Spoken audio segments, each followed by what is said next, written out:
السلام علیکم guys, episode 11 میں یہ شیخ صاحب کے پاس یونس افندی آتے ہیں اور ان سے اپنی بات کرتے ہیں کہ میں نے آپ کے لیے اتنی خدمت کی، میں نے آپ کے کتے کا خیال رکھا، آپ کا کوہاڑے میں آپ لے کے گھومتا رہا، تو مجھے اس کا کیا صلہ ملا؟ تو شیخ صاحب کہتے ہیں کہ میں نے آپ کو نہیں بولا تھا کہ آپ میرے پاس آؤ۔ تو پھر یونس افندی کہتے ہیں کہ میں نے قاضی کا منصب چھوڑا آپ کے لیے، میں قاضی تھا، میں لوگوں کے فیصلے کرتا تھا نالہان میں نے وہ چھوڑا۔ تو یہاں پہ کاظم آغا بھی چھپ کے باتیں سن رہے ہوتے ہیں اور ان کی بیٹی یونس شیخ صاحب کی بیٹی بھی سن رہی ہوتی ہے۔ تو یوں ہی پھر وہ شیخ صاحب ان کو کہتے ہیں کہ بھائی میں نے آپ سے نہیں کہا تھا کہ آپ میرے لیے سب کچھ چھوڑ کے آؤ، تو وہ کہتے ہیں کہ ٹھیک ہے، پھر مجھے اجازت ہے، میں جاتا ہوں، میرا یہاں پہ رہنا اب گوارا نہیں مجھے۔ تو وہ جاتے ہیں اپنے کمرے میں اور اپنے کمرے میں شمع وغیرہ بجھا کے اس کے بعد اپنا سامان اٹھاتے ہیں، وہ سامان بیگ میں ڈالتے ہیں، اور سامان بیگ میں ڈالنے کے بعد یہ شیخ صاحب بھی تھوڑے سے افسردہ ہو جاتے ہیں کہ یہ جا رہے ہیں۔ تو وہ اپنا سامان اٹھاتے ہیں، اتنے میں وہ جب باہر نکلنے لگتے ہیں تو اس سے پہلے ان کے پاس قاسم آغا آتے ہیں اور آغا ان کو مشورہ دیتے ہیں کہ آپ نہیں جاؤ، جلد بازی کا فیصلہ نہیں کرو، تھوڑا صبر سے کام لو، انشاءاللہ ایک دن تم منزل پالو گے۔ لیکن ان کو سب بات سمجھ میں نہیں آتی ہے اور وہ وہاں سے اپنا سامان سمیٹ کر روانہ ہو جاتے ہیں، اور اس کے بعد وہ چلے جاتے ہیں مدرسہ چلے جاتے ہیں۔ وہاں پہ وہ 3 مہینے تک انتظار کرتے ہیں اور خط لکھتے ہیں اپنے قاضی صاحب کو کہ مجھے دوبارہ منصب دیا جائے۔ تو یہ بندے ان کو کہتے ہیں کہ آپ 3 مہینے سے یہاں ہو، کیا ہوا، آپ کا خط کا جواب نہیں ہے؟ تو یہ کہتے ہیں کہ وہاں پہ قاضی صاحب جو پہلے تھے وہ ابھی بدل گئے ہیں، تو ابھی دوسرے ہیں، میں انتظار کر رہا ہوں، انشاءاللہ جواب آ جائے گا۔ اور اتنے میں پھر وہ جب سو جاتے ہیں تو ان کو ایک خواب آتا ہے، خواب میں وہ دیکھتے ہیں کہ شیخ صاحب ان کی گلے میں زنجیر ڈال کے ان کو نالہان کی گلیوں میں گھسیٹ رہے ہوتے ہیں، کھینچ رہے ہوتے ہیں، اور وہ بہت پریشان ہوتے ہیں کہ یہ خواب ایک بار پہلے بھی ان کو آیا تھا، ان کو سمجھ نہیں آتی کہ ایسا کیوں ہو رہا ہے۔ تو اتنے میں ان کو لوگ جو ہوتے ہیں وہاں کے، وہ کہتے ہیں کہ صحیح کیا، ان کو مار دو، ان کو پھانسی دے دو۔ اتنے میں یوسف افندی کی آنکھ کھلتی ہے اور وہ بہت پریشانی کے عالم میں ہوتے ہیں۔ دوسری طرف کیرا جو حکیم کی بیٹی ہوتی ہے، وہ شیخ صاحب کی بیٹی کے پاس آتی ہے اور ان کو کہتی ہے کہ تمہاری یہ اس طرح کی حالت کیوں بنی ہوئی ہے، تم پچھلے 3 مہینے سے اتنی افسردہ ہو، آخر کیا وجہ ہے؟ کہیں تمہیں یوسف افندی سے پیار تو نہیں ہو گیا؟ وہ کہتی ہے کہ نہیں، ایسا نہیں ہے، تم ایسا مت بولو، میں بدنام ہو جاؤں گی، دیواروں کے بھی کان ہوتے ہیں، ایسی باتیں نہیں کرو۔ وہ کہتے ہیں تو کیا ہو گیا، قاضی کے ساتھ شیخ صاحب کی بیٹی کا نکاح نہیں ہو سکتا کیا؟ وہ کہتے ہیں ہو سکتا ہے، لیکن تم چپ کرو۔ دوسری طرف کونیا کے عدالت میں یونس افندی پہنچتے ہیں، وہ جا کے وہاں پہ دریافت کرتے ہیں کہ میرا خط کا جواب نہیں آیا۔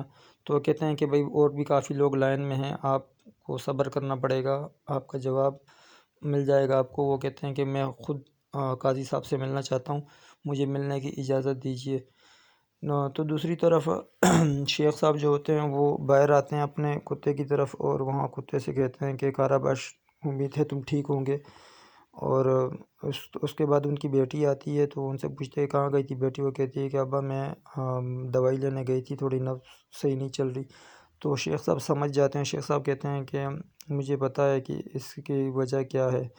تو اس کی بیٹی کہتی ہے کہ کیا وجہ ہے ابو؟ وہ کہتے ہیں کہ اس سب کی وجہ جو ہے وہ یونس افندی ہے۔ تو ان کی بیٹی بڑی حیران ہوتی ہے لیکن کچھ کہتی نہیں ہے اور وہ چلی جاتی ہے۔ یونس افندی جو ہوتے ہیں وہ جاتے ہیں قاضی صاحب سے، ان کے ملاقات ہو جاتی ہے اور وہ اندر جاتے ہیں، اور وہاں پہ وہ قاضی صاحب جو ہوتے ہیں وہ دوسرا بندہ ہوتا ہے جو قاضی ہوتا ہے، ان کو درس دے رہا ہوتا ہے، ان سے کچھ بات چیت چل رہی ہوتی ہے۔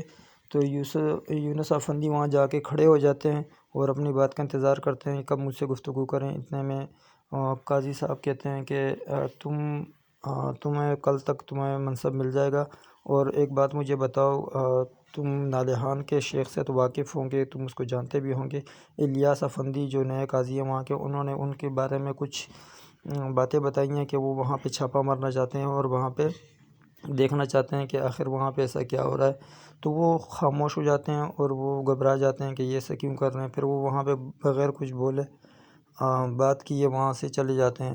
اگلے دن یونس افندی کا جو ہوتا ہے منصب ان کو مل جاتا ہے، اور وہ آتے نہیں ہیں، تو وہ بندہ کافی پریشان ہوتا ہے کہ ابھی تک وہ چکر لگا رہے تھے 3 مہینے سے، اب جب ان کو مل گیا تو وہ آ نہیں رہے۔ وہ اندر آ کے بڑے قاضی صاحب کو بتاتے ہیں کہ یوسف افندی جو 3 مہینے سے چکر لگا رہے تھے، کل آپ نے ان کا فیصلہ کیا اور آج وہ اپنا خط لینے نہیں آئے اپنی جگہ کے لیے کہ جہاں پہ ان کو قاضی بنایا گیا ہے۔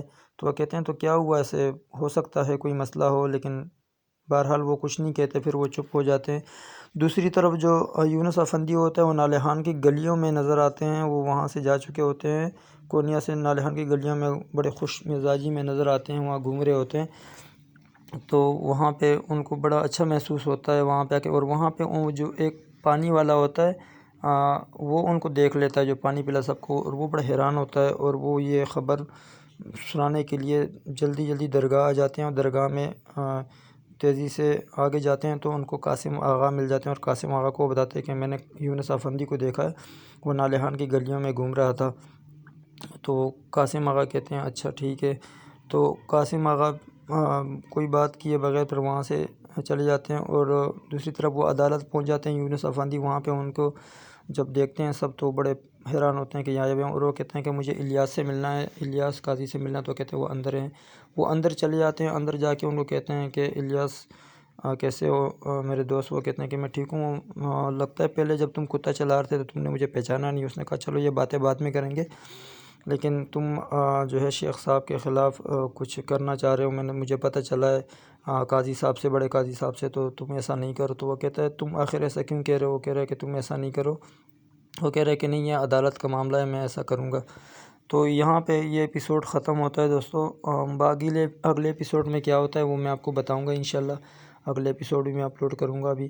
تو ابھی اگلے ایپیسوڈ کے لیے میرے چینل کو سبسکرائب کریں، اور انشاءاللہ آپ کو جتنی بھی اپڈیٹ ہے ترکی ڈرامے کے حوالے سے، اسرار عشق کے ڈرامے کے حوالے سے آپ کو ملتی رہے گی۔ اپنا بہت سارا خیال رکھیے گا۔ اللہ حافظ۔